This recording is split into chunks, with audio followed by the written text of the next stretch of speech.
Fasten your seatbelt. I am taking you for the ride of your life. I'm going to show you what this car can really do. Are you ready? I am ready. Hang on. Okay. Here we go. Hold on to your butts. Forget him, kid. To infinity and beyond! It might be a tumor. It's not a tumor. It's not a tumor at all. So you can go ahead and ask me what you're going to ask me, and my natural response could be to get offended. Well, fine, let's talk about it. Any thoughts of your own on this matter? Or is that your thing? You come into a bar, you read some obscure passage, and then pretend you pawn it off as your own idea just to impress some girls? Just another American who saw too many movies as a child. Yeah, well, that's just like your opinion, man. All right. You're listening to the 30-something Movie Podcast. One movie each week, 30 years in the making.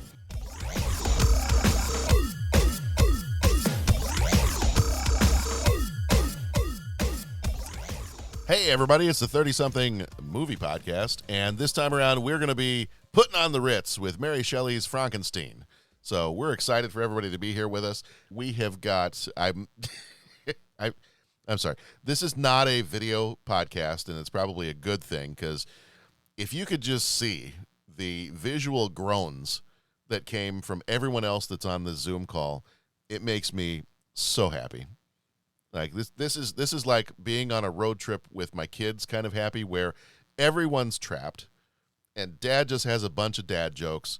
And I mean, I guess as long as the earbuds are working, they don't have to hear them all. But at some point on a long enough trip, on a long enough timeline, those earbuds are going to go dead. And then somebody has to hear the dad jokes. So it's how we enjoy doing things. And by we, I mean me. I'm your host, John. And since the podcast is a dictatorship, that is true.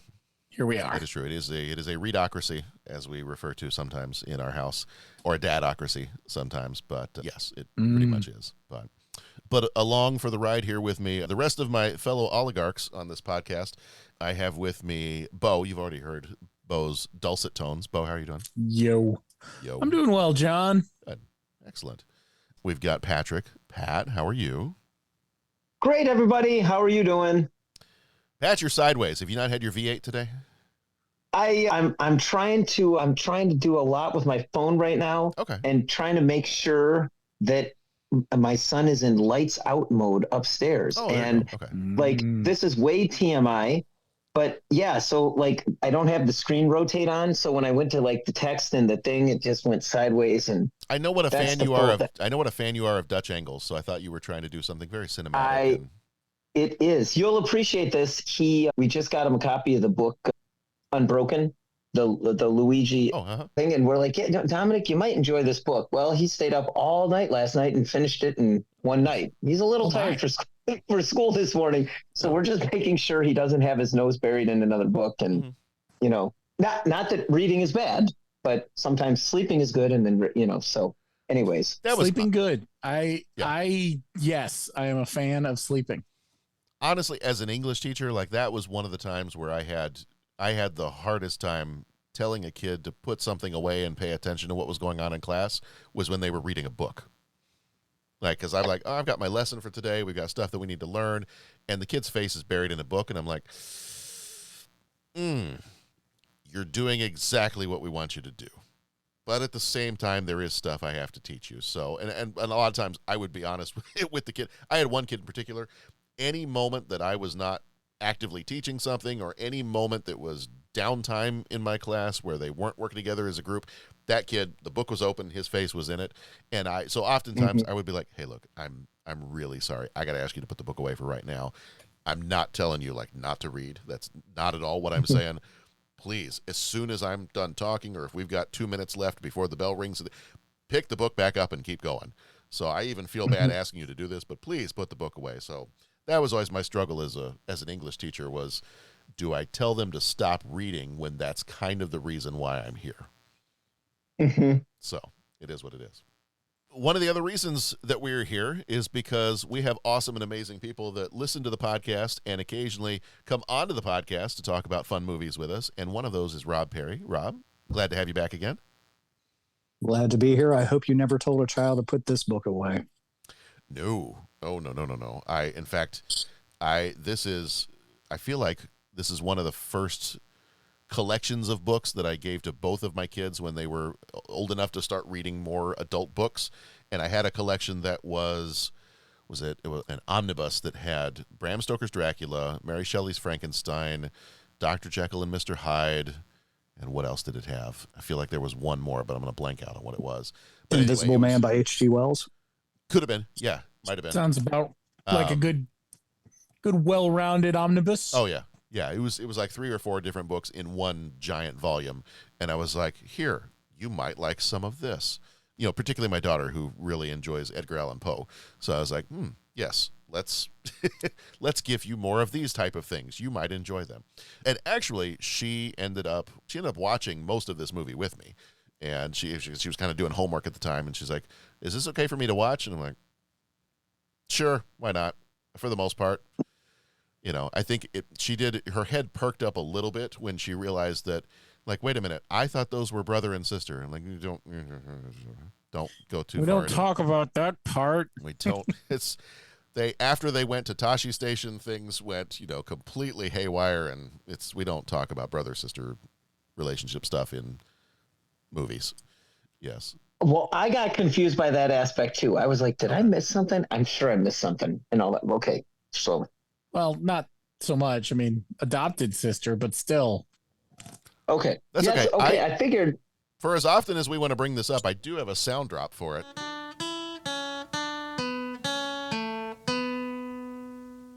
And there it is. Yeah. So, anyway, yeah, classic Mary Shelley type music there. So, yes, there are some awkward things in this movie, and we'll get into some of that, but. And I'm just saying, like, I'm going to cut right to the chase on all this. Speaking of music, for some reason, I keep hearing Moon River in the soundtrack. I don't know why. There's this one little pet, and I think, is it Moon River? Or what? No. Is this the scene where he gives the creature the inoculation in his butt cheek? No, it's not that. I swear, there's one of the melody, and it comes back. It's like the theme. It's one of the themes of the movie. For some reason, I keep hearing. I think it's Moon River. I keep hearing the melody of Moon River, and it always knocks me right out. Like, it'll be whatever it'll be, and it'll be like, wait, are they playing? Oh no, that's not what they're playing. Wait, are they playing? Nope, that's not. It just every single time I hear that. I think it's Moon River. See how hearing Moon River would take you out of the context of this movie. If it is, like I said, I'm gonna have to put the soundtrack back to back with the a melody fragment from Moon River, but it really there's a little bit of a crossover there. And I honestly can't tell you how excited I am to talk about this movie now that we've referenced Dueling Banjos, Moon River. Yeah, I'm really curious to see where this goes. I have no idea where this is going to go. I'm apparently in charge of this whole thing, and I have no clue where we're going with this, but I'm really excited now. We believe that our music says, love your brother, even if we don't really say it or mean it. But not like that. I would do anything for love, but I won't do that. It's the scene. This is already derailing. I'm excited for 3 questions number 2. I'm sorry, I'm giddy for 3 questions. Question number 2. I think it's number 2. Maybe it's number 3. I don't know. We haven't even mentioned the name of the title that we're talking about yet. We haven't even done that yet. Titles, schmitles. Was it Switch in the Matrix that does the line, not like this? Not like this. Yeah. Yeah. I feel like this episode started like when you walk into a room with the person next to you and you hit the door at the same time and bounce off the door frame and kind of fall into the room. I kind of feel like that's what happened. It's the audio version of that. Yeah. All right. So we are, for the benefit of those listening and not swimming in the same kind of madness we're swimming in, this is Mary Shelley's Frankenstein. And so quick spoilers for this one. We spoil freely as we talk, so just be warned. If you want to skip ahead a couple times, just hit that little button on your podcast listening device and skip ahead. Visit our website, 30podcast.com. You can leave ratings, voicemails. You can find our Patreon over there. There's a ton of bonus stuff over there that you can check out. Lots of good stuff. Bunch of episodes over there. Like, it'll take you a while to get through some of that stuff too. So, and new stuff all the time. We're putting out at least a couple of new episodes every month over there. So check that out if you would enjoy something like that. All right. So this one, Mary Shelley's Frankenstein, came out on November 4th, 1994, rated R, with a runtime of 2 hours, 3 minutes, directed by Kenneth Branagh, who did Henry V and Much Ado About Nothing. Writers are Frank Darabont and Steph Lady. Ooh, it's a lady. Darabont did The Shawshank Redemption and The Green Mile. Let's see. Francis Ford Coppola, John Veach, James V. Hart were the producers. Between them, there's The Godfather, Apocalypse Now, Hook, Dracula. Composer was Patrick Doyle, did Sense and Sensibility and Harry Potter and the Goblet of Fire. Editor was Andrew Marcus, who did Object of My Affection and Notting Hill. Production studio was American Zoetrope. Budget was $45 million, box office $112 million. Flick Metrics gives it a 56%, so not a high aggregate score on that one. A lot of lower scores there. Cinema Score gives it a B-. So for Cinema Score, that tends to be a little bit on the lower end. We tend to see a lot of, for people that enjoy the movie, it tends to be a lot of A-, B+. By the time you kind of lean down towards B-, we're kind of on the end of maybe some folks were not as satisfied with the movie as they were hoping to be when they went in to see it. Bobby D plays the creature. He was in Taxi Driver and The Godfather Part 2. Kenneth Branagh was Victor Frankenstein. He was in Henry V and Dunkirk. Helena Bonham Carter played Elizabeth. She was in The King's Speech and Fight Club. Tom Hulse played Henry Clerval. He was in Amadeus. I'm not even going to attempt the laugh. And Animal House. Aidan Quinn was Captain Robert Walton. He was in Legends of the Fall and Practical Magic. Ian Holm played Baron Frankenstein. He passed away in 2020. He was in Lord of the Rings, Fellowship of the Ring, and Alien. Richard Briers played the grandfather, passed away in 2013. He was Much Ado About Nothing and Hamlet. John Cleese was Professor Waldman. Wait, John Cleese was not Professor Waldman. Was he? Yeah. Yes, he was. Why did I think he wasn't? I don't know. Had a brain fart there for a second. Fish Called Wanda and Monty Python and the Holy Grail. And then we have Caroline Beaufort. Frankenstein was played by Sherry Lungi, who was in Excalibur and The Mission. A couple of quick things here. I believe this was one of the earliest examples of Kenneth Branagh's directing of a movie. He's got some Shakespearean adaptations in his repertoire, but this is a little bit different than those. There was a bit of a connection between this, because obviously we had, with Francis Ford Coppola being involved in this, we had some connections between this and the Bram Stoker's Dracula movie that was just a little bit before this one. And you can kind of see in the look and feel of this, there are some similarities. Without getting too much into opinion pieces on this one does not execute, in my opinion. This one doesn't execute that stuff as well as Bram Stoker's Dracula does, but I might be a little bit biased because I absolutely love that movie. And so we have a bit of a connection there. De Niro would spend many hours in the makeup chair, and I think, between the prosthetics and the bodysuits that he had, I mean, it's quite a transformation. Like, there's not a whole lot of other roles, I feel like, where you have Robert De Niro in, this much makeup and going through this much to transform himself. And I really think, and again, this kind of veers into some of the opinion pieces a bit, but I really think that Robert De Niro as the creature is one of the things that, for me at least, kind of holds the movie together.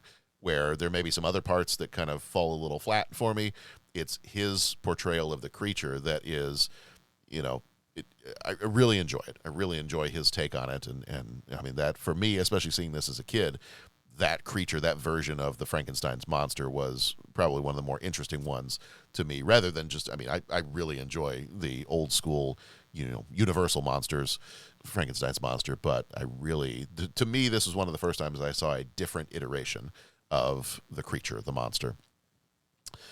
Let's see. Can we just spare a moment? Helena Bonham Carter is magnificent. Yeah. She is just magnificent. I mean, that's like saying, hi, we breathe air. It's like just obvious to anybody, but wow. That's all I'm going to say. And she just, like, whatever she is in, she goes in like all the way. And just, it's funny, in college, my trumpet professor and mentor was talking about, like, when you start playing and getting gigs and all that kind of stuff, you have to be about that gig 100%. Like, maybe it's not the music that you want to be playing for the rest of your career, but if that's your gig, you got to be all about that. And that, you put yourself into it.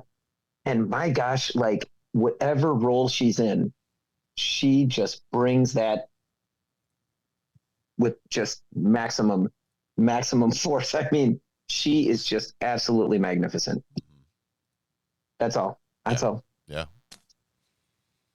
Wow. Any other trivia? Anybody else got any other trivia they want to share about this one before we move on to the plot and the opinions? Just very minor. Yeah, you brought up the Francis Ford Coppola connection, and yes, Francis Ford Coppola was originally going to direct this, but I think he had a falling out with I think the writers, which were Frank Darabont, surprisingly, and then Kenneth Branagh kind of forced his hand into letting him direct it. And for better or for worse, I think that was the right decision, was to do something completely different than Bram Stoker's Dracula. For me, this is a different type. This is a Gothic tale. This is a different type of story than Dracula was, at least for me. How close was this to the original novel, the source material? This is hailed as the most accurate, even though, and I have a list of some of the more overly changed parts of it. This is very close. This is hailed as being the closest to the novel that has been done so far. Mm-hmm. Okay. I mean, and do you want to get into those later? Because my curiosity, it's just like, pinging, like, oh, really? Go ahead and start. You can do some of those now. So, I mean, Rob, do you mind indulging us and saying what some of the, if I understood you correctly, what some of the, okay, well, this wasn't in the novel, but this certainly would. Well, the biggest change is obviously the end. The last 20 minutes is completely different than the novel. Okay. And if, I think we can get into that a little bit more. One of the earlier changes was he did not take his professor's brain as his starting point. He took just a regular person's brain, and it was not abnormal, was not abnormal, and it wasn't a criminal, as the 1931 James Whale version. It was abnormal brain that belonged to a criminal. That was not in the book. The discussion where Frankenstein and his creature have in the book, and in this movie, in the book, it's much longer and it's much more philosophical, and almost the entire time Frankenstein is cursing the creature and the creature is maintaining his composure. In this one, Frankenstein's much more demure and how can I get out of this? What do you want me to do? And the creature, asks him for a mate to be accepted. But there's a lot more of the, why did you do this? Did you think about your consequences by creating me and playing God? There's a lot more religious context in their discussion in the book. And I think the movie handles that part. That's one of the most, that's one of my most favorite scenes in the entire movie, is where Frankenstein and the creature reunite, and the creature starts just peppering him with, you were so egotistical. You were so mad with your obsession that you didn't think about, what about me? Mm-hmm. Did you think all of your actions were going to have an impact on a life you created? You created a life and then you abandoned it. So those were the biggest changes. I don't want to talk too much about the ending, because that's something that I have a lot of problems with, as much as I love this movie. The over-the-top violence toward the end and how they changed the ending of the book is something that I guess we can get to a little bit later, because that's probably my biggest problem with the movie. As much as, and I love this adaptation. I love it more than the 1931 Frankenstein, which is almost blasphemy. But I do love it very, very much. Yeah, I will say one of the things that, and seeing the parallels to it, it's really interesting to read. There's a lot of ways in which Mary Shelley's Frankenstein, the book, really comes across it almost reads more like an epic poem rather than a prose novel. And it's one of the differences to me, some of the differences are, I feel like her novel is more kind of quiet, and it's more of a conversation rather than there are parts of this that are meant to come across as an action movie. And so I think that's some of the places where you get some differences in even just the tone between the book and between this version of the movie. The other thing too, if any of you guys or any listeners are readers of the Bible, it's very much, if you've read the book of Job, a lot of the book, that back and forth between Victor Frankenstein and the monster, the creature, it's very much almost like a back and forth like you have in the book of Job, with Job's conversations with God and the back and forth of, well, why did you create me if you're just going to do this? And well, I created you because of this. And so it's got a very similar kind of tone, and you bring up kind of some of the religious tones in the book.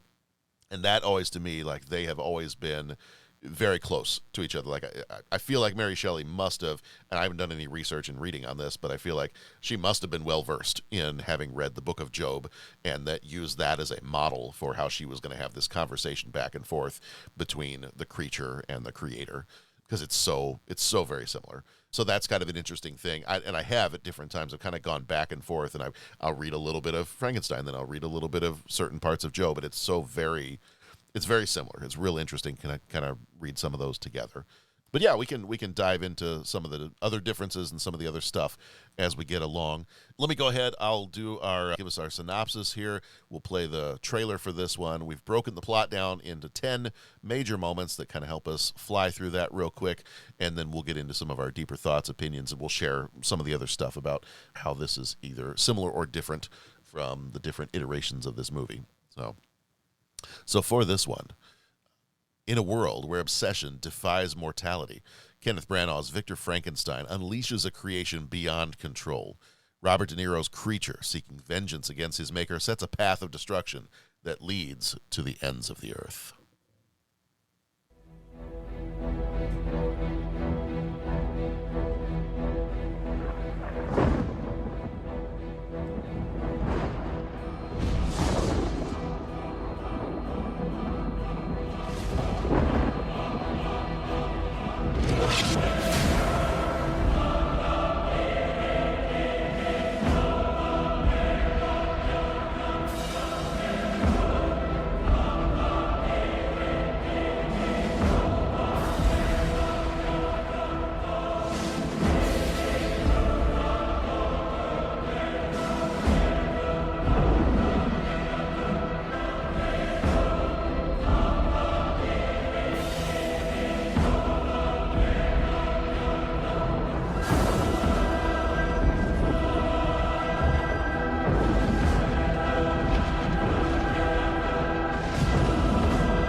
So the trailer you get in that one is, obviously, there's no dialogue at all. You just get you get music and you get a bunch of images from the movie, but no dialogue in that one. So I always think it's kind of an interesting choice, and I'm trying to think of other movies where that might have been the case, where you got very little dialogue in the trailer and it was just images and music. But every once in a while they'll do that, and I'm always curious. I didn't find any information on why, but I'm always curious to know, like, what's the choice behind not providing any of the dialogue or any of the sound from the movie. Maybe they just weren't done with it at the time they put the trailer out, but yeah, couldn't find anything on this one to explain exactly why. All right, so our major moments for this one, top 10 major moments. We've kind of broken it down this way for you. Victor Frankenstein's obsession. He is driven by the death of his mother when she dies during childbirth. He becomes obsessed with defeating death itself. Very much loved his mother and was devastated by her passing, dedicating his life to creating life from death. After years of research and experimentation at Ingolstadt University, Victor successfully brings a creature to life from assembled body parts, only to be horrified by the result of it and rejecting it. Abandoned and alone, the creature navigates the world, kind of seeking acceptance and understanding, but faces pretty much only fear and hostility from everybody he encounters. The creature secretly lives near the De Lacy family, learning language and human emotions from them as he's kind of hiding out in their house. But his eventual attempt to befriend them results in, again, being rejected and violence. They actually think that he is attacking the grandfather, and so they beat him and try to run away. They leave the house, and it just kind of devastates him once more because he had kind of come to love this family. Embittered by this constant rejection, the creature vows revenge on Victor for bringing him into a world that really hates him, and begins this tragic chain of events that carries on through the rest of the movie. Elizabeth, Victor's sister and fiance, grows increasingly concerned about Victor's secretive nature and his obsession, which strains their relationship. Yeah, the murder. Oh, William. This is the part where William, the little boy, the creature's first act of revenge against Victor involves the murder of his younger brother, William, and the framing of Justine Moritz for the crime. Creature confronts Victor, demanding that he create a companion for him, promising to disappear forever if his wish is granted. I will take my companion. I will leave. I don't want anything to do with your humanity anyway, so I'm out.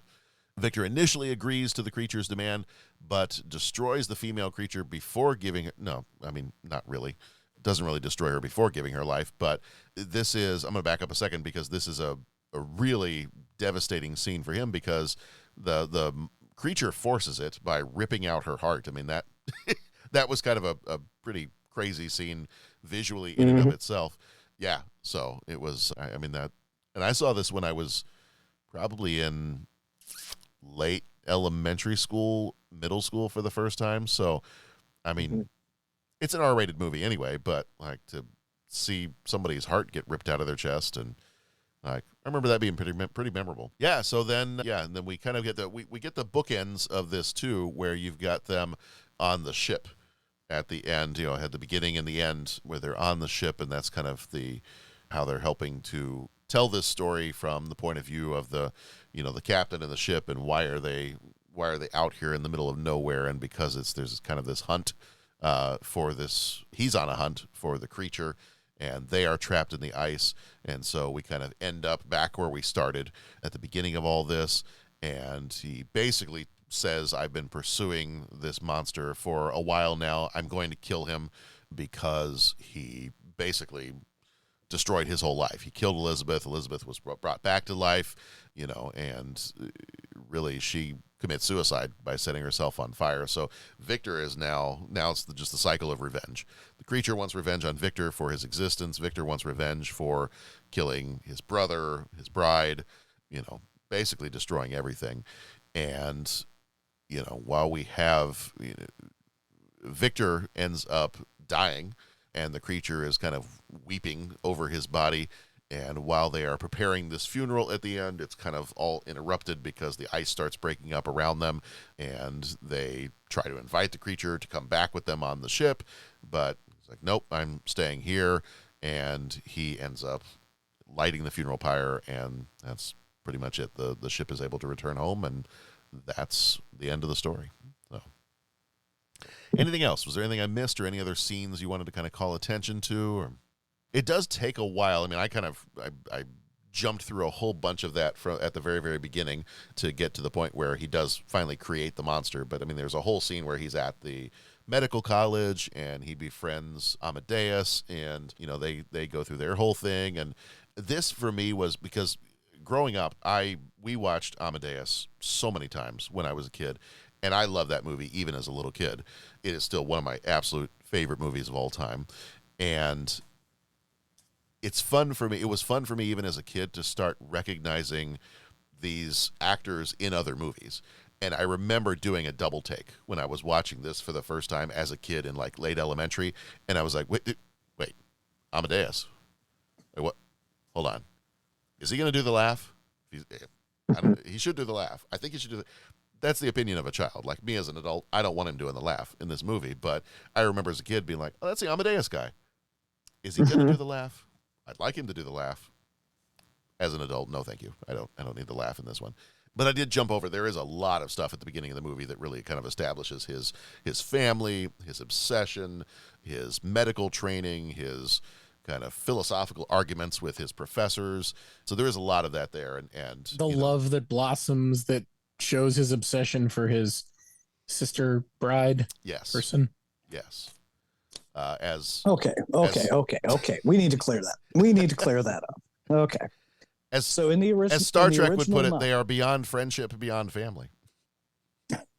Indeed, sir. Well played.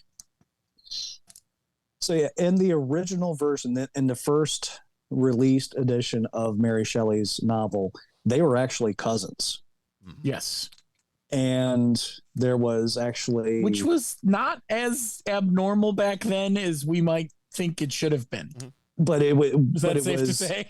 Yeah, it was cousins with an asterisk. That they weren't cousins, first cousins. But and then she revised that original version a few years later and clarified that and made it less incestuous. Yeah, it was like mom kind of picked her out of she was cute, so she brought her home.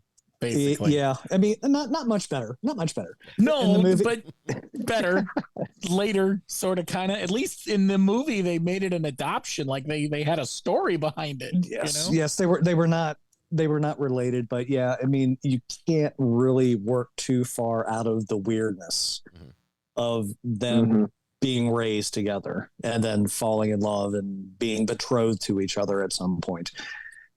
There's no weird way around it. I mean, if they were just simply childhood friends, I think all of us could stomach it a little bit, but I think that they were trying not to stray too far from the source material. So they were like, okay, what if they grew up together in the same house and they're not blood related at all? And okay. Yeah, they were definitely trying to be accurate. And I think that's a Kenneth Branagh motif. He tries when he can. I mean, his Hamlet is one of the most adhering to the text that has ever been filmed. I mean, it's something he tries to do. It's outstanding as well. Yeah. Yes, it is.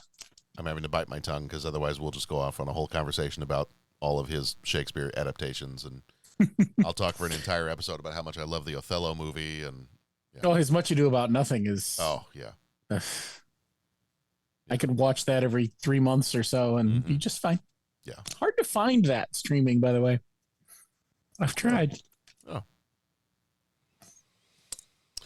All right. So got the. That's why we buy things, so we don't have to search for them. We don't have to worry about streaming. Yeah. All right. I think it is time. We'll dig into some of our deeper thoughts and talk more about this. So I think it's time. Yeah, we got a little ahead of you on that one, didn't we? That's all right. That's fine. We went into shallow thoughts. Now we're going to go into the deeper thoughts. So we can dive in. Now that we've gotten into the pool and we've got accustomed to the temperature, we're good to go now. Come on in. The water's fine. And now, deep thoughts. I have an opinion on this matter. Don't mince words, Bones. What do you really think? I like it a lot. Wow. It's very deep. Thank you. Do you have deep thoughts? Yes, have some. All right. So, initial question, as we always do. When was the first time you remember seeing this movie, and do you enjoy it? So, I think I've already said, first time I remembered seeing this one, I was probably in elementary school. Might have been one of those that, I mean, it's R-rated, so it might have been one of those where the rest of the family fell asleep. I snuck into the living room, turned the TV on, and this happened to be on. I do remember seeing it as a younger kid. Like, probably, if I had to guess, probably around age... I don't know. Well, I mean, it came out in 94, so I would have been, actually, I would have been about 13 when it came out, so not really that young. So yeah, it was probably sometime in middle school, and a friend may have had it at their house, or it may have been on TV when we were over at a friend's house or something, and that's probably what it was. Like, we would rent a bunch of movies. We had a friend whose parent really didn't care what kind of movies we rented for sleepovers, so they're like, oh, Predator? Yeah, sure, get Predator, and all kinds of other stuff like that. So I would hazard a guess and say this might have been one of the sleepovers, like the sleepover where I was introduced to both Army of Darkness and Universal Soldier in the same night. Nice. So that was a fun sleepover. Yeah, there was that. That and a lot of Street Fighter 2 was being played. So it was a good time. That was a good time with no sleep that was had by all. It's a very exciting time. Mm-hmm.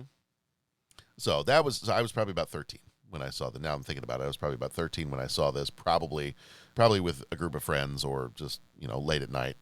I couldn't sleep, so I was in the living room putting the TV on and watching something. And do I enjoy this one? Yes, I do enjoy this one. There are, unfortunately, and I need to do better about doing this just in my own brain. For some weird reason, I group this together. And I shouldn't. I group it together with Bram Stoker's Dracula. And I, unfortunately, in my brain, I compare the two too much. I oftentimes don't let this stand alone as it is, with it as its own movie. And I really, really love Bram Stoker's Dracula. And so there's certain parts of this one that just fall a little flat for me when compared with that. And I don't do a good enough job of separating it out and letting it be its own movie. So I think that's a lot of times my opinions on this movie, and when certain parts of it just don't quite hit 100% for me, is probably because of that, because I'm comparing it to Bram Stoker's Dracula, which I love so much. I love that movie, and I love the execution of that movie, but that's probably why. Otherwise, no, I really enjoy this movie. I enjoy, kind of and again, I love the 1931 Frankenstein as well, but I love these as pretending as if it's like a multiverse of Frankenstein stories. And this one I do enjoy for how close it is to the original source material, even in the places where it does veer off a bit, this one is pretty faithful. And so I think for the first time, having read the book and then being able to see a movie that was so close to it, because I think when I read the book the first time, I was like, wait a minute, I don't remember this being I've seen Frankenstein, the black and white Frankenstein, and I saw Abbott and Costello meet Frankenstein. And then I read the book, and I was like, I don't think this was the same story as what I saw in those two movies. One of these things is not like the other. Yeah, it was the Sesame Street thing. It was one of these things. It's not like the other. And so when I saw this one, I was like, ooh, this one is more like the book. That's really cool. So I remember immediately thinking that, and immediately just appreciating it for that fact, that it was more faithful to the original story, even if I had seen the old black and white Frankenstein much more often than I had seen this one. And my, in my family, we watched those movies constantly, the Universal monster movies. And so I was pretty well versed and pretty ingrained in a lot of that. But yes, I enjoy this movie. I really do enjoy this movie.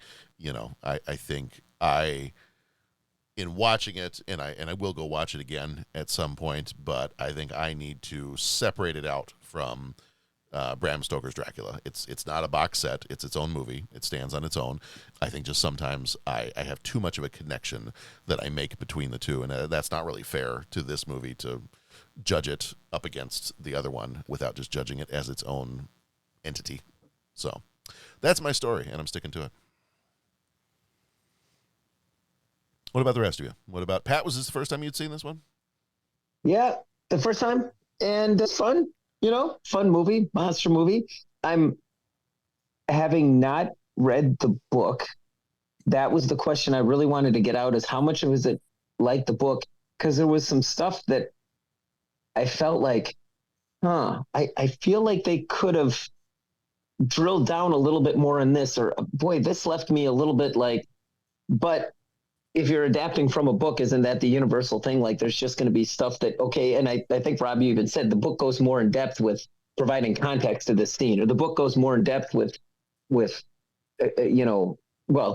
repeating myself, giving context to the scene or framing the scene as it should. And I think that would definitely have helped. I don't mean that as like, I don't have a list of, well, here's what I didn't like about the movie or any of that kind of stuff. It was, like I said, it was a fun movie, monster movie. Great seeing Robert De Niro. And again, like I said at the beginning, Helena Bonham Carter is just amazing in anything she does. Kenneth Branagh was great in this. I mean, yeah, it was very fun. And yeah, there you go. That's it in a nutshell. No, that's Bo in a nutshell. Thank you. Yeah. Bo, what about you? When was the first time you saw this one? Gosh, probably high school. probably after having to read the book for class or something, I feel like. Or instead of having to read the book for class? Maybe probably about the same time I saw Dracula, all that stuff. I remember really enjoying it then. On this rewatch, there were a few things. I don't know if I just wasn't in the right headspace. There are a few things that didn't hold up on a rewatch for me, but I can't put my finger on what it was. It just didn't grab me like I felt I remembered, but it is definitely faithful to the book. I actually just had to reread the book for a book club my wife and I are in. So I'm probably 3 months, 4 months out from reading it for book club. So it was, with the exception of the changes at the end we've talked about, it is a very faithful adaptation to the book. And reading, it's funny, I will say, reading the book again was an experience. Reading it in high school and then reading it now, it's very different. Your brain does different things with a story like this. So, do you care to elaborate? Just, I think it's like anything you read when you're young, and then you read when you're an adult. You latch onto different things. You think about what it might be like to lose someone. Maybe when you're in high school, you don't really think about that. You don't necessarily connect with the obsession. But as you get older and you've lost people, and you maybe connect with that obsessive part of him a little more than you did in high school. Got it. Where in high school you might connect more with his desire to create, his seeking of knowledge, and the thought that he could do these things because why not, right? Like, we're all just in, like, it's just you. I think you identify with different parts of his character depending on your own experiences. So, Rob, what about you? When was the first time you saw this? Was this a theater viewing, or did you see it after the fact? It was very much a theater viewing for me. I was super excited because I loved Bram Stoker's Dracula. And I remember all the kids in my school just going crazy for that movie when it came out, but not so much for this one. And I went to the theater and I saw it, and being a fan of just horror movies in general, and growing up with the Universal and the Hammer versions of the story, to see this one on the big screen, and just when it started with the Arctic expedition, I was like, all right, you got me. You got me already. Yep. You're starting with the very beginning of the book of them discovering Frankenstein in the Arctic. And then it just does a very good job throughout of telling the whole story on very, very faithful until the end. And I remember being in the theater, and when the monster decides to visit Elizabeth on their wedding night, and you already mentioned it, when he pulls that heart out of her, I saw several couples get up and just walk out of the theater. Because it's all of a sudden we've reached a bridge too far. And I don't think because the movie is not incredibly violent, but you get to that part and then all of a sudden we are in almost slasher territory. And had they stuck with, I mean, that scene could have been absolutely horrific had they stuck to the book, which the monster strangles her. And Frankenstein doesn't kick open the door with a bunch of guys and they start shooting guns at him.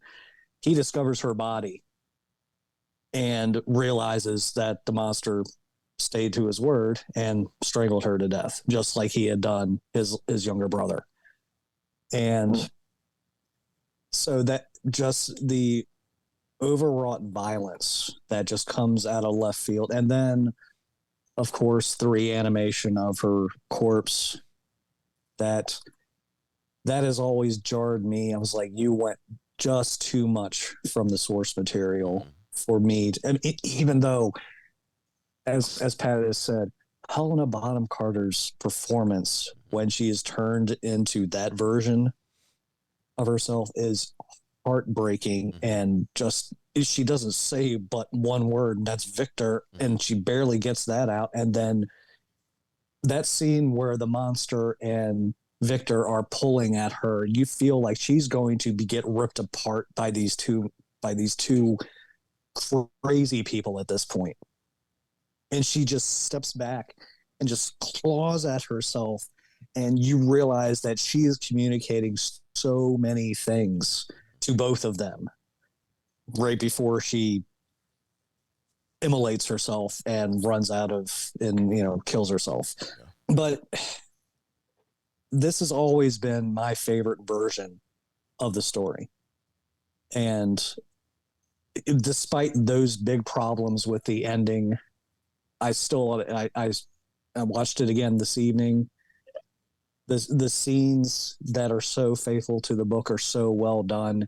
And I was familiar with Robert De Niro at this point, and I thought it was an odd choice for him to play the creature. Even back then, I still think it was kind of an odd choice now, but it works. It works so well. He does such an amazing job of not being. I'm not Robert De Niro under a bunch of makeup. I'm doing something completely different. So, but it did stick with me. And I was working for my school newspaper at the time, and I was a film reviewer for my high school newspaper. And I remember seeing this and then writing my review of this, and then saying this, I wonder if we're starting to see a Universal Studios resurgence of older titles. And then I had read in a Fangoria magazine that they were doing a werewolf movie with Jack Nicholson. And I was speculating at the end of that are we going to get a Wolfman movie with Jack Nicholson? And I think that was originally what they were going to do, was they were going to remake all the classic Universal Studios horror films. And they started with Dracula, which was very wise. And then they did this one, and this one didn't perform as well. And I think that they decided to go a different direction. So it's just my experience with it the first time seeing it. And I loved it then. I still love it now, despite my issues with it. Yeah. It feels like almost every 20 or so years, they try to revive the Universal Monsters. They try to create a franchise, because I know they've done it just within the last few years. They tried, and did not go well. Here's the thing. Universal has already tried to do a MonsterVerse. Mm-hmm. It was not good. It was not good then. Mm-hmm. They had a Frankenstein meets the Wolfman, where the Frankenstein and the Wolfman fight each other at the end, and it was entertaining for the time, but no. Yeah. They failed back then, and they were the kings of the monsters back then. Right. Yeah. So maybe we should stop that. Yeah. But yeah, I kind of thought the same thing, because I was like, because I was looking it up earlier, I was like, when did the Wolf movie come out? The one with Jack Nicholson and Michelle Pfeiffer. I'm like, when did that one come out? And I looked it up. It's like 94. I bet that's exactly what they were trying to do. I could almost just guarantee, because you've got, it's too much of a coincidence. You've got Dracula, you've got Frankenstein, you've got Wolf, and I don't think, when did the Mummy movies probably came, was that late 90s when they started to come out? That was late 90s. Yeah, yeah. So I looked at that. I was like, well, the timeline works. So even if nobody wants to admit that's what they were doing, I can just about guarantee that's what they were doing. Yeah. Do we want to talk a little bit more about any of the differences? I know Pat was kind of curious to hear some more on that. Yeah. I mean, like I said earlier, for me, a lot of the difference comes in the tone of the movie. And I feel like whereas the book to me is very poetic and conversational and quieter. There are moments when the movie, and I say this not to bash it, or not to necessarily say it in a bad way, but there are some moments where it is a little jarring, just, in my opinion, a little jarring. Some of the editing, it does come across a little jarring. Sometimes I feel like the editing is done by somebody who did music videos, and it's very fast, and it's very hard edits. And I think sometimes that took me out of the movie just a bit. The rest of it, fine. Like the rest of it, like I said, I feel like it's very close in tone and atmosphere as Bram Stoker's Dracula. But I think that, for me, I think actually the editing might have been one of the biggest things that kind of took me out of it. It just felt like some of that was very abrupt cuts between some of the scenes. And it almost, in a few different places, it almost to me felt like it was either rushed or unfinished. If they intended it to be that way, it was sometimes very jarring. And I think what I wanted, as I watched this again as an adult, what I wanted from this movie was hoping that even in that way that the movie was constructed, that it would be a little bit more like the book. Because those are the things I wouldn't have paid attention to watching it as a teenager. So other than that, like I'm okay with, in the few places where it does depart a bit from the book, I'm fine with it. The ending, I have kind of some of the same problems you have with the ending, even though, like you said, I mean, to your point exactly, as a teenager and even as an adult, while the scenes with Elizabeth do not fit with the movie or do not fit with the book, I'm like, okay, if you want to give a little Easter egg of hey, we're going to give you a Bride of Frankenstein thing here. It's not going to be exactly Bride of Frankenstein, but we're going to, for the fans, we're going to give you guys a Bride of Frankenstein thing here. And if you're going to do that, I think Helena Bonham Carter is the perfect person to do that. Like you said, her performance in that whole part of it, while it doesn't match up with the book, I do enjoy that part of it for her performance. And as a little Easter egg of the fan of some of the older movies, the old black and whites, I do enjoy it for that little Bride of Frankenstein Easter egg as well. But yeah, any of the others, were there any of the others that we haven't mentioned yet that are kind of some of the differences that, really stand out to you? Or Yeah, I was going to say that to clarify with Pat, originally what happened in the book was, as I said earlier, they have the discussion in the ice cave, and the creature says, "You make me a mate, I'll leave you alone." Well, what happened is Frankenstein, goes ahead, and similar to in the movie, he starts the work, and he actually creates the life, brings person to life, and then as the creature goes to accept the mate, Frankenstein immediately says, "Nope, I'm not doing this," and he kills the specimen, and that's when the monster loses it and says, "I will be with you on your wedding night." And they, the rest of the story pretty much progresses, and Frankenstein is out with the other guys trying to hunt the creature, and then comes back and finds Elizabeth already dead. So it was quite less violent and quite less jarring. Again, I cannot agree with you more, John.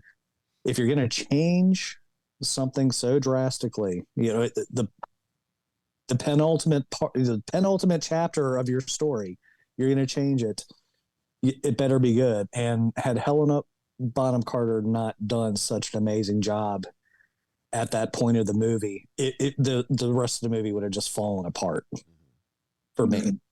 But I do think they could have done, if they'd have walked in on the creature strangling her, it could still have been a horrific scene without the added gore and viscera, and him still escaping and running away, and they still could have done that. It's not like I shy away from gore because I'm a huge horror movie fan. So for me to say that was a little bit much, I felt it was, because the rest of the movie had been so subtle, and then all of a sudden it's just a literal punch in the face or punch in the heart and graphic scene. And I'm like, you're kind of on edge for like the last 10 minutes of the movie. You're like, well, they went there. What else is going to happen now? The other amplifiers go, the top one is strangle, but this one goes to Kali Ma Shakti De. I know, not since Temple of Doom have we seen this kind of thing. Yeah. It's interesting you were mentioning the editing, and you were comparing it to, obviously, to the Bram Stoker's Dracula. It's funny because when I was watching it, I'm like, I don't know how I'm supposed to feel about this movie tonally, because is this supposed to be like straight up horror and just, scared kind of throughout, like you are with Dracula? Or is it supposed to be a little bit more in the vein of like, you know, an Addams Family or a Wednesday TV program where it's like, you know, it's kind of the kooky macabre, but taken up a step, right? And there were some things that made it, wow, this is like horror. And then there were some things that almost, and I couldn't put my finger on it. And I'm thinking that what you're talking about with the editing might be it. It almost, everything was happening so fast. It almost had like a comic feel to it. That's not the right word, but there was something tonally about it that didn't sit like just straight up horror. And like I said, I wasn't, okay, how am I supposed to feel about this movie? And so it's interesting because maybe that's what I was seeing was the editing and getting that feel that you said where it was cut a little bit too abruptly. And so, yeah, that's the one piece that kind of took me out of it just a little bit.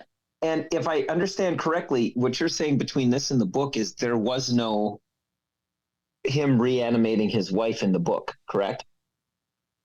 Right. Okay. Yeah. Got it. Yeah, I think interesting. And this is without having any research to back this up. I mean, part of my thought is you had a great movie with Bram Stoker's Dracula, just a little bit before this, and I'm wondering if, because I feel like that's probably part of the tone that you were struggling with in this one, because I feel like where I think they did a pretty decent job of it in Bram Stoker's Dracula is they were trying to mix the, we know of Dracula as being a horror movie, even if you're thinking back to the 1930s Dracula, we think of that as being a horror movie, and when you think of Dracula, you think vampires, you think horror, but there is a lot of aspects to not just Dracula, but to traditional vampire stories in general, of kind of not necessarily a love story, but there is kind of a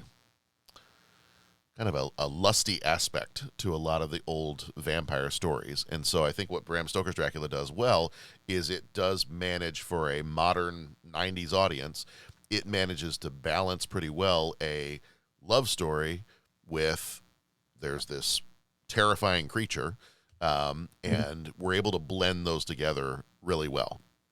And I think that's what Bram Stoker's Dracula does so well, is blending those two things to where you understand what that movie's supposed to be. It is this evil creature, and there is a horror aspect to it, but we're bringing in this love story, and so that also makes this creature sympathetic because we learn a little bit more about him and his motivations and why he became this, undead creature to begin with because of, losing his wife in the really violent way he lost her. And I wonder if that, for you, Pat, in particular, and maybe in some of the spots where it doesn't match up quite as much for me, was this movie trying to hit that same tonal balance, and it just maybe didn't hit it quite the same way that Bram Stoker's Dracula did.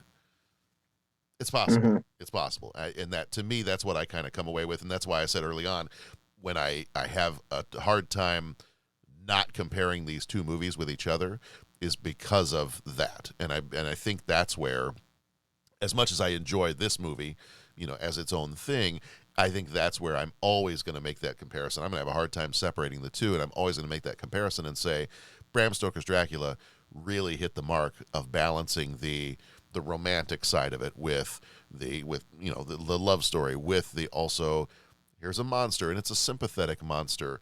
It's more three-dimensional than the old black and white monster movies we got. And I feel like Bram Stoker's Dracula did really hit kind of the sweet spot of balancing all that out, whereas in this one, whether it's the editing or whether it's just there's certain things about it, maybe it's the scenes that come across as being too violent when compared with the book. There's something, it's just like it's 2 degrees off. Like, it's not a huge amount off for me, but it's just enough that I go, okay. Mm-hmm. All right, I'm fine. I see it. I see what they're doing.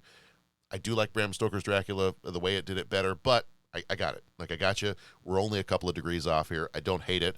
I don't even dislike it. It seems slightly off for me. So and for me, that's probably why, and why maybe some of the editing makes it feel that way. But yeah.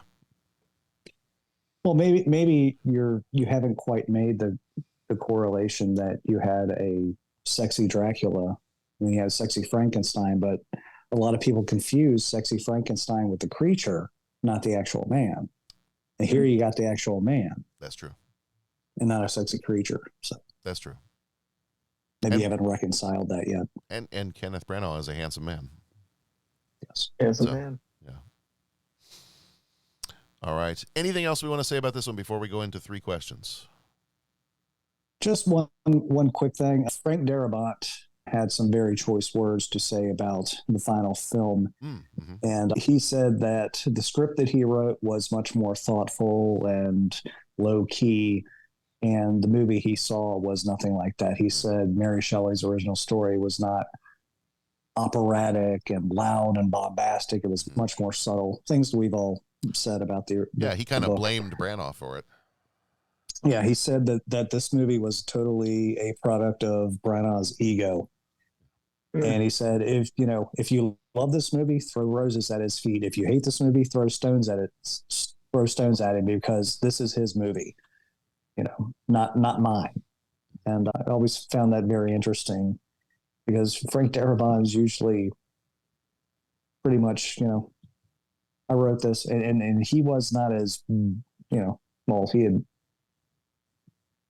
he was starting to become a big name as far as writing goes. So this was definitely not a project that he was too happy about as far as it goes.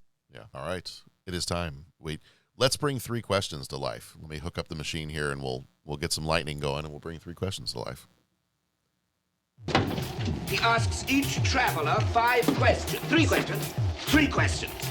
It's impossible to answer. Impossible because you don't know the answer. Nobody could answer that question. I want to ask you a bunch of questions. I want to have them answered immediately. What you just said is one of the most insanely idiotic things I have ever heard. At no point in your rambling, incoherent response were you even close to anything that could be considered a rational thought. Everyone in this room is now dumber for having listened to it. I award you no points, and may God have mercy on your soul. All right, question number 1. You're a mad scientist looking to build the perfect movie actor. You have to use the following parts from actors who have already died: face, body, voice, brain / personality.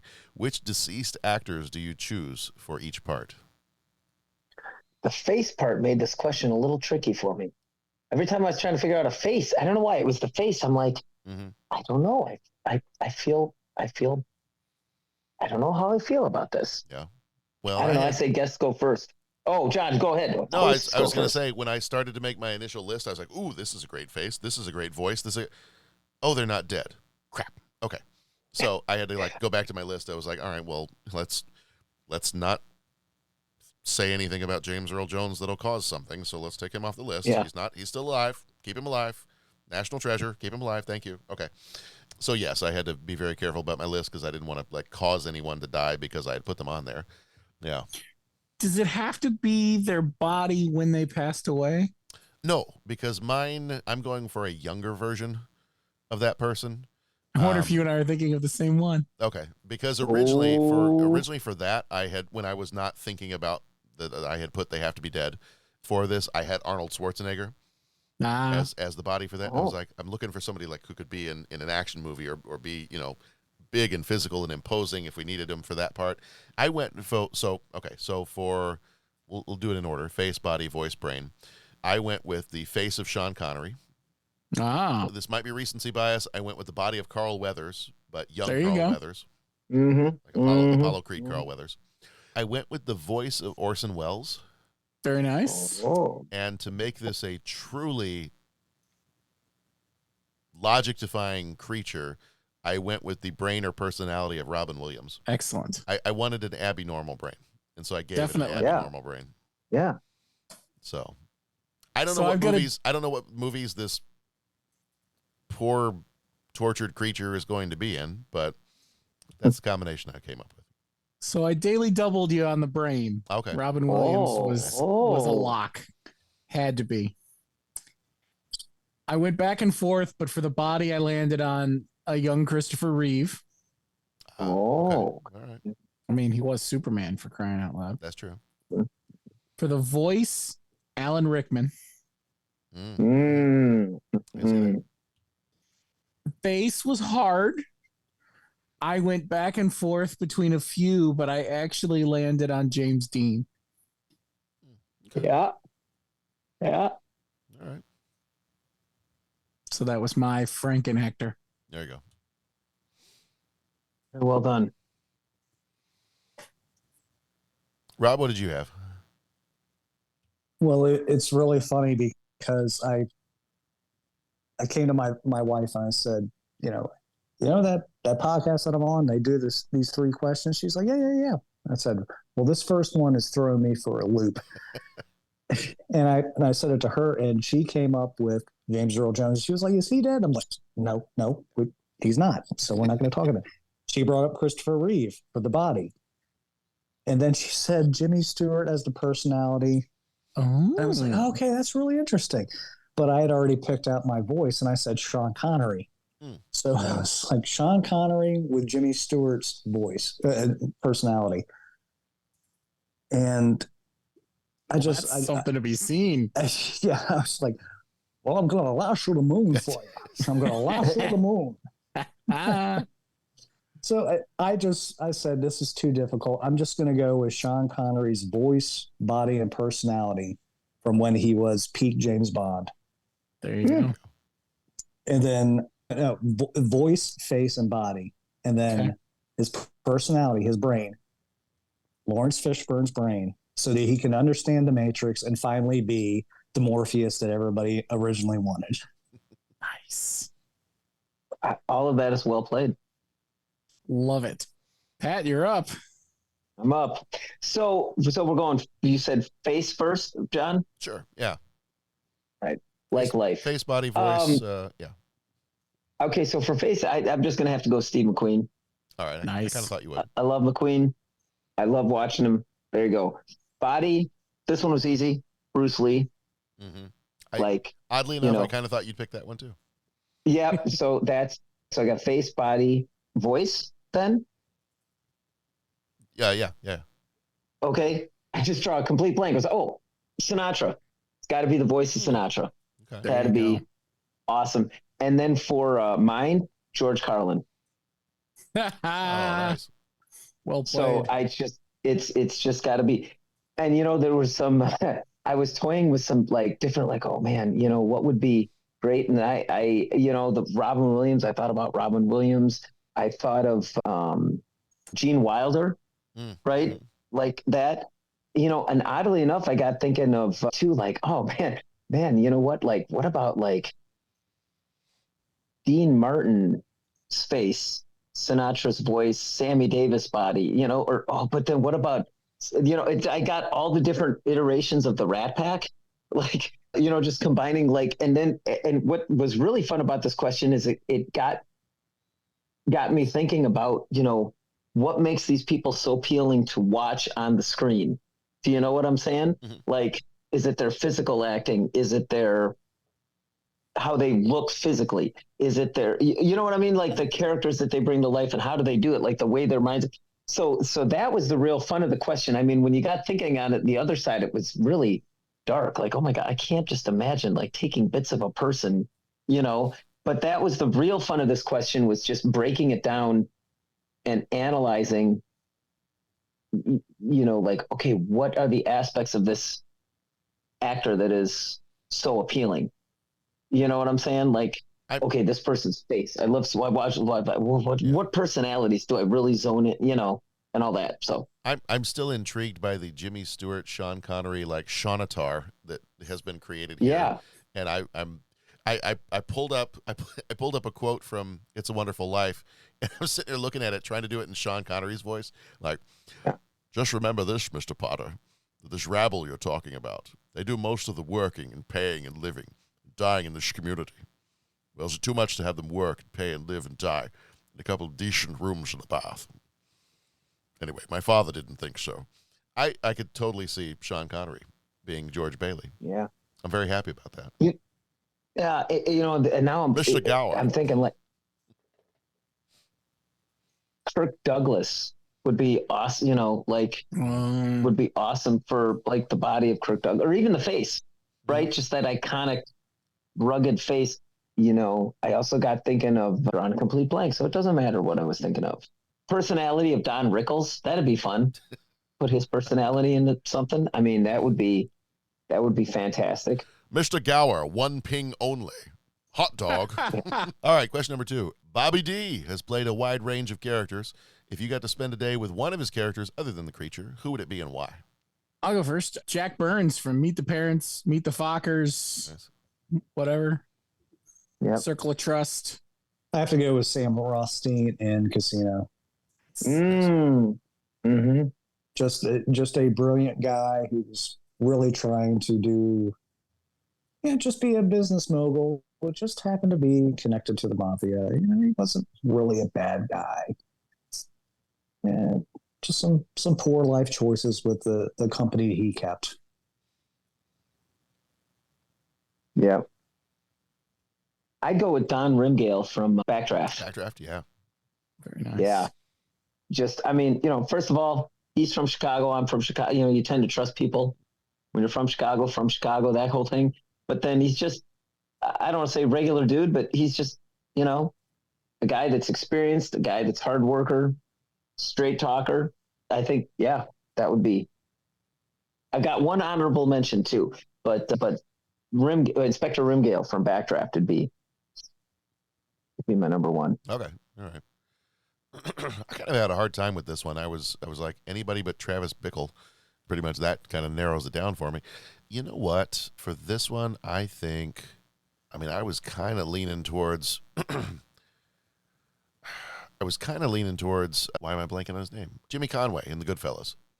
Mm-hmm. I think it'd be kind of an interesting hang.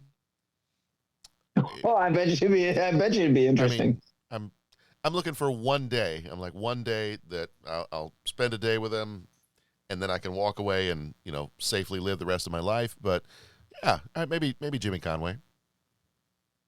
That'd be pretty cool. Oh, I just want to point out, John, that it's the walking away and just living the rest of your life. That's usually the problem with those characters. Just that's the piece. I know, and that's why the way I've built my 3 questions is I'm totally safe. Like I'm not gonna die. I'm not gonna have anything really terrible happen to me. I'm a little safety bubble in this question. Yeah, him is Vito Corleone. That was another one. Just trying to be a survivor, just trying to get through. Don't hate the player, hate the game kind of thing going on, and yeah. That was it. If you're going with an everyday kind of guy thing, what was his character? Lorenzo was the name of the movie. Lorenzo was. Oh, Bronx Tale. Thank you, Bronx Tale. I don't know why I was blanking Bronx out. Tale, yeah. I liked his. I bet you that would be. I bet you that would have been. Well, I would put money on it that would have been Dennis's answer. Yeah. Because his character in that one was that. Boy, I might have to change my answer now. We could ride the bus. I totally forgot about it. Yeah, I might have to change my answer. That one's real good. The fun one I was going to mention was his character. Was it Brazil? Oh yeah. I saw Rob. I see you now. Tuttle. You go ahead. Was it Tuttle? Yeah. Tuttle. Yeah, Tuttle in Brazil. Yeah, he's great in that. He's great. He's fun. And you know what I love is I love the line like, "Hey, we're all in it together." And he was always there just to help out. And I'm just like, you know what? In a simple way, like that just kind of helps clarify things when things are kind of down. And it's just like, how am I going to get through today? Hey, just be like Tuttle and just help other people out and just be like, hey, man, we're all in it together. I dig that. I dig his thing in that. That's pretty cool. Yeah. Yeah, I can easily narrow it down to no Travis Bickle, no Rupert Pupkin. I've got a handful of ones that I'm just really going to shy away from right away because I don't see those as being a fun hang. No Jake LaMotta. No, not so much. John, honestly, I think I'm changing my answer. I think I'm going to have to go with Lorenzo from Bronx Tale. Yeah. Yeah. I think that's the answer. I think you just won the podcast. Well, that's nice. It's nice to win things from time to time. Yeah. All right. Question number 3. Did we get everybody's? I think we got everybody's. Yeah. I gave like 12 answers, so that's fine. It's like Jeff. Whenever we have to do spreadsheets, just add like 3 or 4 extra rows.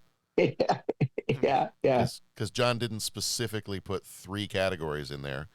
Feel free to go ahead and add 4 extra rows. The first time that happened, it was like, here we go, guys. Please make sure to put your 2 answers in for the whatever. And I open it up, I put my answer, I open it up, and there's like, put 2 answers in for each column, and there's like 12 there's like 12 rows, and I'm like, someone's been editing. Yeah. Add 18 rows. I love you, Jeff, but John was like, hey, put these on a note card, and he pulls out the Dead Sea Scrolls.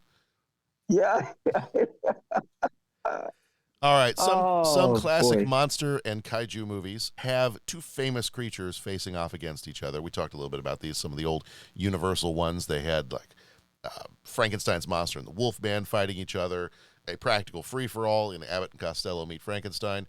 So you've got a lot of like fun matchups. The Sharknado movies, you got creatures fighting each other. If you were to take a movie monster and pit it against the creature to have it to make an entertaining battle between them, who would you choose? And I'm going to say my intention behind this was something that would be a fun and worthwhile battle between the 2 creatures, the 2 monsters. My daughter's initial reaction was Godzilla. Well, no. The creatures like here, and Godzilla would be like here. So I don't know that would be a great matchup. That's not what I had in mind. Point of order. That's awesome. Yeah. There has been a giant Frankenstein monster, Japanese-made film versus kaiju. Oh, is there really? It exists. Oh, it exists. Yeah. One of these. And I don't remember the name of it. Watch list. No, you don't want to watch it. Rob, I don't know if you've heard of my new title. I'm the defender of the filth. So yes, you are the defender of the filth. I might want to watch it. We'll take a look and we'll see. You know what? Yes, I'll give it 5 or 10 minutes, and then we'll see how the rest of the day goes. Yeah, it's like Frankenstein versus the creature from space or something along those lines. But they're literally calling the creature Frankenstein versus, and it is a Japanese-made film, and he suddenly becomes a giant creature and is fighting kaiju. I'm super excited about that. Okay. God bless you, sir. I might have to track that down. Like I said, I'll give it 5-10 minutes, and we'll see how it goes. And then if the day tells me otherwise, then we'll make a change. We'll change course. Mm-hmm. Mm-hmm. So I was thinking through this one. I was like, okay, well, what would to make this an intriguing battle between 2 characters here, who would I pit against the creature to make this an entertaining battle? And I had no idea. Like, there were too many options that were kind of fun. I was like, I don't know. Like, I'm overloading my brain. I think I overloaded my brain trying to think of answers for, the first 2 questions. So by the time I got to this one, I was like, I don't know. Let's have somebody tall and imposing. Why don't we do Darkman? Let's have Darkman fight the creature. So I'm going to go with Liam Neeson's Darkman fighting Bobby D's creature. All right. Frankie D. So that's what I'm going with. I'm sticking with that story. Darkman versus the creature. Good choice. Good choice. I'm just going to go straight up trashy and say Frankenstein versus Jason Voorhees. Oh, two undead, unstoppable killing machines, both super strength, just going at it. Yeah, I love Freddy versus Jason is one of my guiltiest pleasures. I know it's a crap movie. Oh yeah. It is not good, but it is so much stupid fun. It's so much fun. So that's my choice. Nice. Excellent. I'm gonna go with the Predator. Okay. I don't know if it's a fair fight. They'd have to do something. You like 2-minute movies? Yeah, I like. Well, that's all I'm good for, and then I fall asleep. But and then I'm like, okay, we can't make it the Predator because that's just unfair. Well, what if you did the Predator? What if you did the Predator but took away his technology? Yeah, maybe that's it. Maybe he has to prove himself or something like that. I don't know. But it was. They have to teach each other how to read, and that's the real battle. Yeah, that's right. The Predator and the monster sit down at the fire, and the monster says, monster at Jalad where the walls fell, and then Predator has to say, Predator in space on the ship, or whatever. Okay. And at some point, Bad they joke. look at each other and say, "You are one ugly mother." Yeah, exactly. See, the movie practically writes itself. You know what I'm saying? See, that's it. I could do the Canon Films thing. I just have to, have a picture. You just have to draw the poster and then convince somebody to buy the movie. Yeah, exactly. Yeah, it's kind of hard, because like you said, whenever you do those pitting one against the other, you have to like either match their skills so it fits or give one of them some kind of level up. Yeah, it's a hard question. Go with the Predator. I love Wolverine, so I'd say Wolverine against anything. But again, that probably is going to help the 2-minute fight. Yeah, I don't know. I don't have any more. I'm just kind of thinking it through. As I was thinking through, you remember the movie Day of the Dead? Oh yeah, yeah. What was the one zombie's name? Was it Bub? Bub. Yeah, we could have Bub fight the creature. There you go. I feel like that could be a fun one.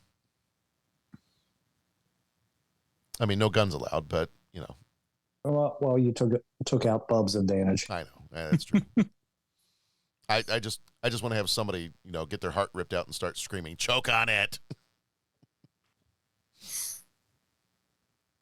Bo, did you have one? I was thinking Dracula the whole time, and I went back and forth, and I heard all the stuff everybody said, but I think I'm gonna stick with it. I think the creature versus Dracula could be interesting. Bo, that answer sucks. Yeah, well. Oh man! The funny thing is that they actually came close to doing that with Bela Lugosi several times in the Universal spin-off films. It almost happened. I think that would certainly have some appeal, I think. But there was something about the Universal versus movies or when the Monsters Met movies where they never actually delivered the versus part. Frankenstein versus the Wolf, Frankenstein meets the Wolfman is like one of the rare occasions where they actually face off and actually have a battle. So that's amusing to me because it's almost happened so many times. And there was, I saw something the other day. There was actually a Dracula versus the Wolfman movie script that was ready to go.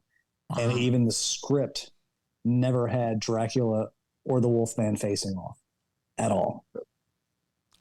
So it's kind of a bait and switch that happened even back then. I mean, you hate to say it, but what's the point?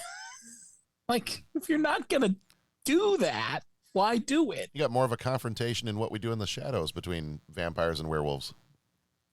Right. Guys, we're werewolves. We're not swearwolves. Guys. Wouldn't you just like to eat a sandwich? No, okay, never mind. Anybody want a peanut? Sorry, not finishing that line. If you just do the dishes. I don't remember what year that movie came out, but I'm excited to talk about that one in like 15 years, maybe less. I feel like it's maybe only 6 or 7 years away. All right, I think we've answered all the questions. A little bit more than that. When did that one come out? It was like 2015, 2016. Really? Yeah. Oh, I thought it was earlier in the 2000s. You got a couple years there, John. What movie is that? That's all right. What We Do in the Shadows. Maybe you could do it in 95 as a Patreon. I'm going to ask a quick question to Pat here. Pat, have you seen What We Do in the Shadows? No, I haven't. Oh, Pat. I haven't seen the movie either. Why should I check it out? Well done, sir. Well played. Well played. Thank you, everyone. We're here once a week. Please try the veal. Yeah, tip your waitresses. Pat, I need to find a copy of this movie and share it with you because I feel like you really enjoy it. And the TV series on FX is absolutely amazing. Yes. And even better in some ways than the movie. I love it. Yeah. It sounds like I need to check this out. Pat, there will be, I know how much you enjoy Ash versus Evil Dead. There will be levels of enjoyment along those lines. Oh, I'm beyond excited now. So I will let me track some of this down for you, and we'll get you set up. I believe the only response is groovy. There you go. As it should be. All right. That's going to do it for this one. Everybody, thank you so much for joining us on this episode. We have got, so this is our sci-fi month, and we are this is the end of sci-fi month. So far, we've had our Patreon with Starman from 1984. Patreon short was Oblivion from 1994. And then the other episodes we've had this month were Stargate, Star Trek Generations, Time Cop, and this one with Mary Shelley's Frankenstein. We are looking forward to some more great movies that we're going to be doing next month. Next month, we start our Love and Family Month. We're going to be doing 4 Weddings and a Funeral, Reality Bites, Heavenly Creatures, Legends of the Fall, and North. Roger Ebert's favorite movie of all time. Wait, we're doing Heavenly Creatures with Kate Winslet? Yeah. I approve of this message. Okay. Peter Jackson's first mainstream movie. Yep. But he had made 3 more prior. Yeah. But then we're going to get a little weird with some of the Patreon ones for the month of May. Our Patreon short is The Adventures of Priscilla, Queen of the Desert from 1994. And the Patreon episode is going to be Tammy and the T-Rex, which I'm kind of looking forward to. Which version? Which version of Tammy and the T-Rex? Mm-hmm. I didn't know there were multiple versions. Yes, the original tell me version. more. The original version released was barely PG-13. It was almost PG. Oh. There has been a recently restored version that even Joe Bob Briggs aired on The Last Drive-In.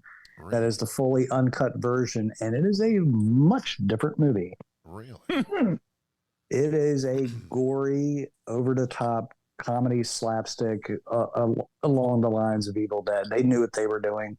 They wanted to make a completely stupid, gross out movie, and the original released version was a like Jurassic Park for kiddies. Or all I want to know adults. is, are there primitive screwheads? I need primitive screwheads. That's I've decided. All right. Okay. Well, yeah, I'm going to see which one I can track down, because I'm probably a little bit more intrigued to check out the other one. Yeah, I was just going to say, I think the one we want to watch is the new one. Mm-hmm. Yeah. Yeah. Paul Walker is in both. Okay. Paul Walker. Yeah, I'm less intrigued by the version that could be a spin-off of the Dinosaurs show from TV. Oh, there's an image. And more so the other gory thing that you mentioned. I'm very excited by that. Okay, I'm going to add that to the list of things we need to track down. Well, thank you, because I actually did not realize that. I had never seen any of them, and so I did not realize there were multiple versions. But you have probably saved us from the Nickelodeon version. So there we go. I always love adding to your list, John. I'm never going to ever watch all the things that are on this list. But by the time I make a dent in 1 or 2 of them, it's like my list is basically the Hydra. I cut off one head, and then 7 more movies come out. All right, everybody. That is going to do it for this episode. Rob, thank you so much. It was so much fun to have you. We've had you for a couple episodes recently. We've had you for our Patreon episode on Starman, which was a lot of fun. So those of you who are listening, if you're not with us over on Patreon, go check that out. Go join us over there, because we've got a ton of great stuff over there. But we had a great discussion with Rob on the movie Starman, which I think we really, really enjoy that movie. And Rob, I know it's one of your favorites too. So, but yeah, thank you for being here with us for the last few episodes or so. I always appreciate the invite, and I appreciate supporting this incredible podcast. You guys do such a great job, and I feel like I'm talking with a bunch of my buddies anytime I join this podcast. So thank you. Awesome. Yeah, absolutely. Absolutely. No, you're definitely one of our buddies. So thank you so much. Yeah, thanks, man. This has been great. Yeah. All right, everybody. Thank you, Pat, and thank you, Bo, for being here as well. Thank you, John, for getting us all together at the same time. All right, everybody. If you have not checked out Mary Shelley's Frankenstein, please go check that one out as well. And then we'll be back here next week with our family, Love and Family. It's going to get we're going to shift from the sci-fi to the Love and Family, and somehow end it with the movie North and still be okay with each other. Maybe. On that note, be excellent to each other, unlike we're going to be. Go watch some good movies, and we'll see you back here next time.